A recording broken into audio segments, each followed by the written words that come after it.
Well, good morning. We have an interesting show lined up for you today. Remember the old saying, baseball, hot dogs, apple pie, and Chevrolet? Well, the UP version a few years back could have been ski jumping, pasties, Trinary toast, and a skidoo.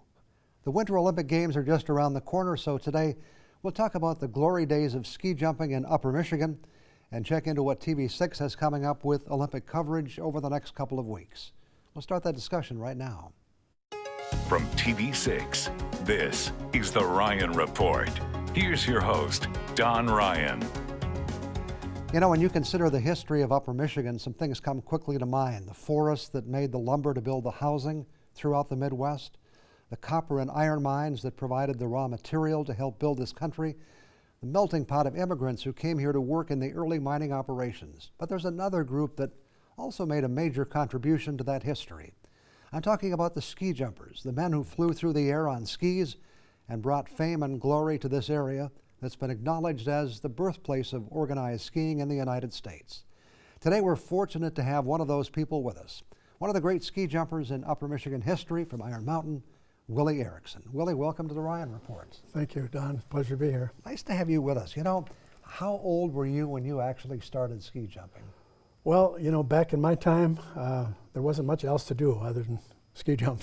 Right. So I had a little kid, so I started in the junior programs, probably 8, 9 years old, and worked my way up into the junior program and into the senior program and so on and so forth. You know, and I think back to my days in Ishpeming, although I wasn't a ski jumper. You know, occasionally some kid would have a little hill in his yard and he'd make his own little bump that he could probably do 2 or 3 feet off of. That's exactly how it was. At Christmas time, we used to gather up all the Christmas trees, go out in the neighborhood, anything that looked like a little hill, we'd build a ski jump on it. And we started that way, and it was always a great thing. And we thought as young kids, what else can you do? We didn't have all the fancy smartphones and things that kids use today, and so it was just the natural thing to do. You know, people who went to the movies back then will remember the added attractions, and one of those was news reports or sports reports. And you were in one, and I wish we could have shown it to our audience, but there are limitations with YouTube and television. But you were 9 years old, I believe. I remember it well, Don. I was 9 years old, and I remember when they came I was going to Westwood Grade School at the time, and I remember when they came and got us out of school, and that was the biggest thing, getting out of school. Oh, really? So we went out to all the neighborhood jumps, and they came in and produced this film. It was called Future Olympians, and like I said, I was 9 years old, and back then we had a couple dozen, maybe a couple dozen kids that were active in ski jumping very strongly, and we went to all the neighborhood jumps, and they filmed all this. And I remember as a kid, my mother taking me to the Braumart Theater in Iron Mountain to see the premiere showing of that particular movie. And this probably appeared on movie screens all over the country. It was all over the country, and I can go on to tell you further, it was all over the world. Really? Because we made our pilgrimage to Finland every year, former ski jumpers, Coy Hill, Rudy Mackey, and myself. Right.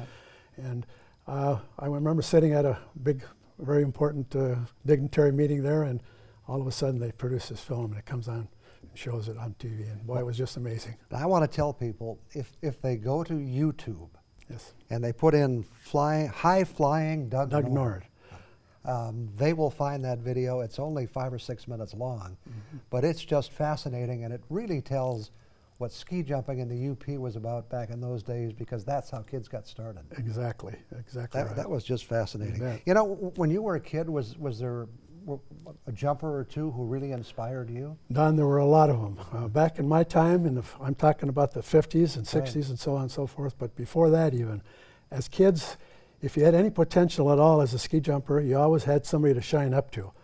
And I remember as a kid, 9, 10, 12, 14, 15 years old, shining up to guys like the Beatles brothers, Wilbur Rasmussen. We had a group of Olympians that were right here in the UP, between Iron Mountain and Ishpeming. Right. Art Devlin, Art Tokel out east, out west was Keith Wegeman, some of the big names, Arnson Samuelsson.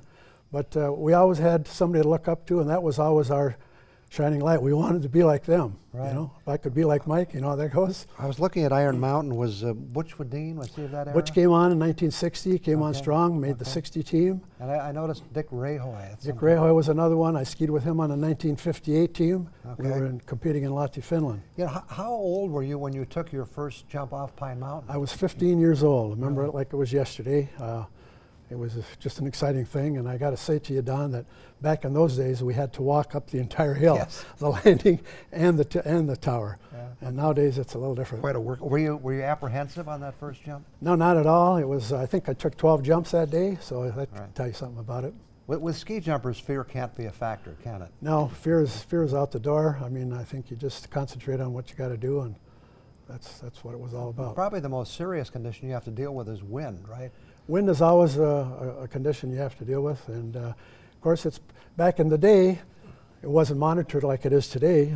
Today they have ways of communicating with wind speed meters and so on and so forth. So it's more controlled today. So they don't jump in entirely heavy winds like we did years ago. Were there ever times when you were a little apprehensive about? Absolutely, Yeah. absolutely, and I can recall a lot of good competitions that ended up during windstorms even, but it was very successful. You know, we think about ski jumping here, you know, Ishpeming and Iron Mountain, but at least back then, and maybe today, there was really kind of a circuit around the Midwest and the country, wasn't there?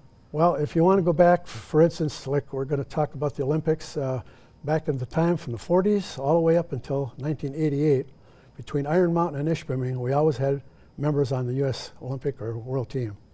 And today, of course, we don't have any jumpers at all Right. in either place. And it's, but the sport has changed a lot since my time. I'll say that.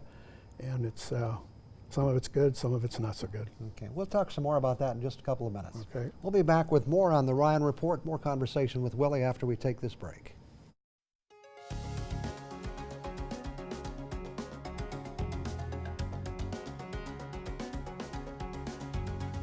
We're talking with Willie Erickson from Iron Mountain. Willie, from the golden age of ski jumping in Upper Michigan. You were just telling me about what you call the Lahti Five. Share that Lahti story. Five. Well, the Lahti Five was a group of 5 of us. There was Coy Hill, Rudy Mackey, myself, Errol Muffet, and Dr. Paul Jacobs from Iron Mountain. And we would go to Finland for the World Cup meet every year, and we did that successfully for 26 years in a row without 26 missing. years. All right. All of us were there. We were kind of, that was always our pilgrimage. I was mentioning before, and the fact that there was kind of a circuit in the United States too, and I'm remembering places like maybe Duluth and. Absolutely. Back in our time, we had competitions throughout the entire country, because if we went out east, we were competing with guys like Art Devlin, Art Tokel, Roy Sherwood, some of the former Olympians from out there. Mm-hmm. Out west, Anson Samuelson, Keith Wegeman, Marvin Crawford, some of the famous skiers out there. Midwest, we had our own group. Between Iron Mountain and Ishpeming, we were always represented on an Olympic team between 1948 and all the way up to Mark Konopek in 1988. That's amazing. Since then, it's been. How did ski jumpers make it financially? Because you were amateurs and you weren't paid, right? We absolutely were, but back then we got per diem. We got, of course, our transportation was free. We got to wear the U.S. Olympic uniform, of course, and you got your day money, and that was it. But when, you know, like every other sport, if you built a name for yourself, you could always work some under the table deals, get a little cash, Okay. and that's how we lived. And you probably had supportive employers, at least. We really did. We really did. And but I think back then, businesses were willing to come in and pick up some of the tab, and so And, you know, and kind of get all of that glory too, maybe. Yeah. You know, a lot of attention is paid to the Olympics, and I want to talk more about that. But, you know, in skiing, there are a lot of really important events. I know you were in '56 the junior national champion, and that was in Leavenworth, Washington. And '57 the U.S. National Class B champion. And in '59 you were the national champion. That's correct. That's correct. I was a 3-time U.S. national champion, And the only reason I probably didn't gather the fourth one, veterans class, was I retired before that. Okay. And then you were on the 1960 Olympic team. That was in Squaw Valley. How was that experience? Well, it was a great experience. Back in those times, every 4 years there was either an Olympic or World Championships, which was called the FIS. Okay. And so they alternated between them. Every 2 years there was a world meet, like Olympics or a World Cup meet. Okay. So back in those days, it was always, I remember the first time going to Europe, 1958 for the World Championships, and that was that really got you worked up about ski jumping because you're competing against the best in the world, and then of course Squaw Valley, coming back to home turf, was always nice, and but we skied. We were fortunate. That's one thing, that ski jumping being an amateur sport back then, which was strictly amateur, not like it is today, because today ski jumpers can make a pretty good living doing their sport, but we really enjoyed the fact that we got to travel and see the world, more or less. I have to believe there was probably a lot of camaraderie among the ski jumping There really guys. was, and to this day, I was telling you earlier about our trips back to Finland, to Lahti. It was more like a reunion for us, because we'd always meet with the guys coming up from mid-Europe, from Germany, Austria, Switzerland, guys that competed with us during that era, still alive, and we used to have our big reunion there every year. So, and you mentioned some of the names, but some that I had came back to me as I was thinking. One was Gene Kotlarek from Duluth. Gene, we just lost Gene. He just really? passed away. Yeah, but Gene, I would have to say, in the early '60s, from Squaw Valley up until '64, Gene was probably our top skier. He was our top skier, and I would have to say that he was probably the best American born ski jumper that we've ever had. And I remember the name John Belfast. John Belfast. Those two were the premier jumpers we had in the early '60s. John is gone also. He passed away some years ago. But they were actually the two best American-born ski jumpers that we've ever had, in my opinion. You mentioned some of the Ishpeming jumpers. Also, I don't think we mentioned Jumpin' Joe Perot. Joe Perot was a great guy. I'll never forget him in 1949 when he came to Pine Mountain and beat the world champion Matti Pietikainen from Finland. Joe beat him, and that was history, boy, I'll tell you. Wasn't Joe, or was it Rudy Mackey, who was the first to jump 300 feet at Pine Mountain? Rudy was the first one to bail out 300 feet, official jump, marked jump, and that was in the 1955 championships game. So you think that, who would you say was the greatest ski jumper, present company accepted, the American jumper? Well, you know, it's tough to compare eras of ski jumping. It's like any other sport. I mean, whether you go back to boxing, Joe Louis, or who's the best. But Right. but back in our time, we were proud of what we accomplished. I mean, when you look at our background all here in the UP of Michigan, we didn't have much else going for us. And I remember as a kid, we thought, well, what an opportunity to have. You can train to get good and perhaps be someday on the Olympic team, see the world. And you did. And we did, Okay. yeah. We'll talk more about that in just a couple of minutes. More questions for Willie Erickson after we take one more break.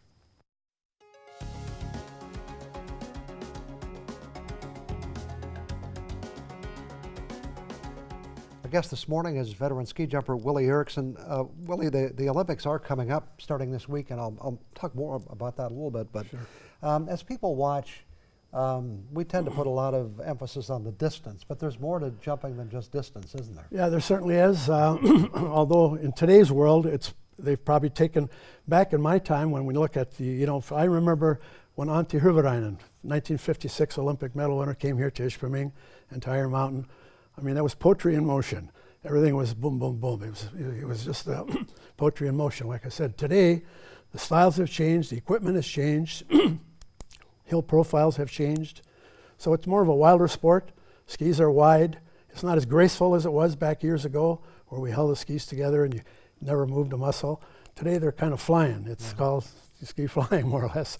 And so it's not as spectacular in my opinion, but they're jumping further.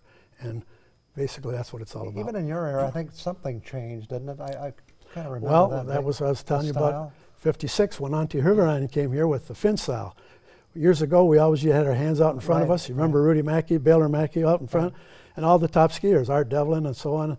But when the Finns came here, we called it the Finn style because they introduced the hands on the side, motionless, never move in the air, just bear down on the hill. And so that was a big change for us. A couple of things I want to make sure we have time to talk about. First of all, coming up this weekend is the Pine Mountain Ski Jump, and that should be a great event, right? It really is, Don. I have to give the guys credit for putting on a competition there.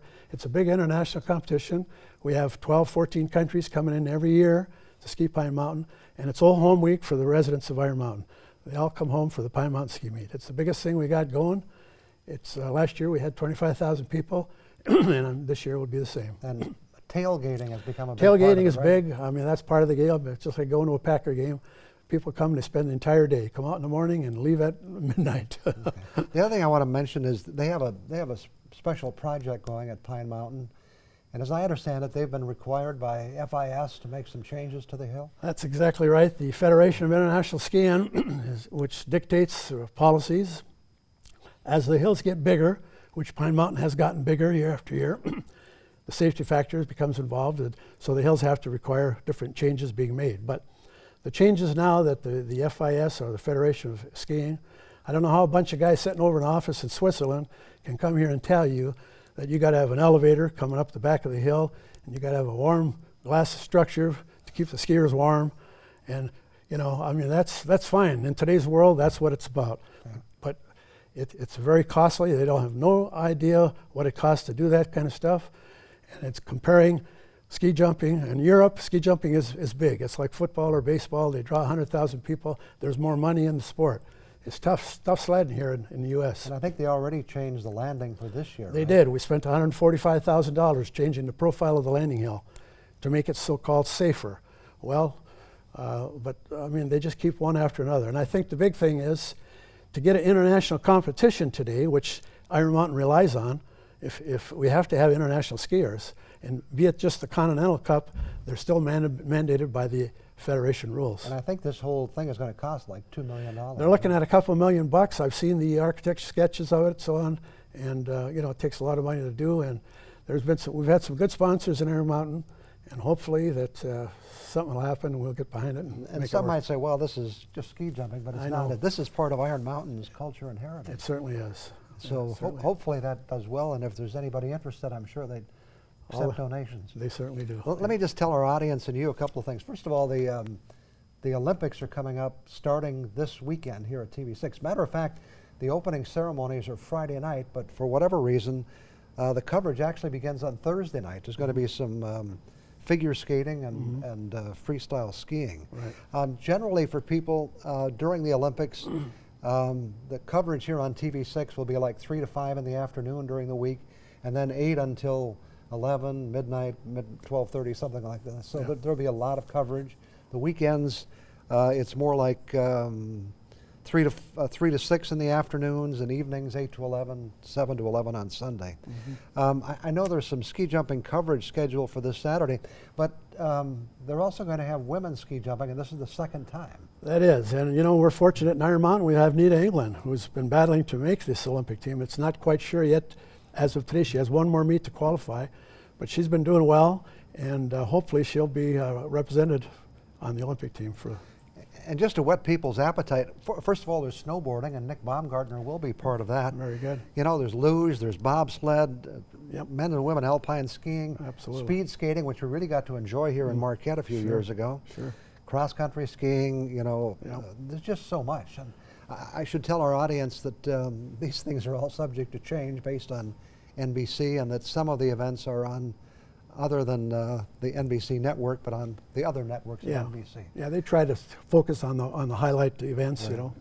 Well, listen, Willie, I really appreciate your coming in. I wanted to do just what we did, and that is kind of recall the great days of skiing. Well, Don, I appreciate it, of course, because there aren't too many old-timers left that can talk about it. Right. I consider myself one of them. Well, I wasn't one of the jumpers, but I was one who observed it. That's true. It was great. Well, okay, thanks for coming in. I enjoyed that. I enjoyed being here. Thank you. We'll have some thoughts for you about weather in just a couple of minutes.